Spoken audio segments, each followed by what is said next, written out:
Hello everyone, welcome back to Banking and Crypto Guide. In today's video, I'm going to show you how to activate Ollo credit card online. Watch the tutorial till the end to learn how, and don't forget to subscribe to our channel if you've not yet. Press the notification bell so that you'll never miss another upcoming upload from us. Go ahead and open up a web browser to get started. In the URL box appearing on the top, type in www.ollocard.com and press enter on your keyboard. Soon after you end up in the official site, you'll need to go look for Activate Card button at the very top of the screen.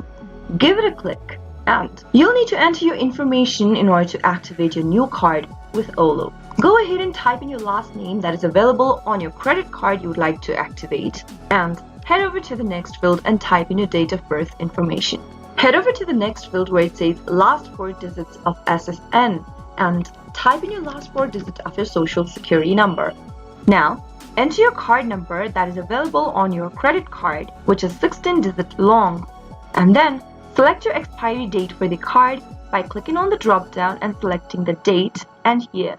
After you fill in all of these information and if it is correct, you can click the next button. Soon after you do that, follow the on-screen prompts till the end and you'll be able to activate your new credit card with Ollo. That's how it is done. I hope you found the video to be helpful. If it was, go ahead and give us a thumbs up. I'll be back soon with more videos like this. Thank you for watching.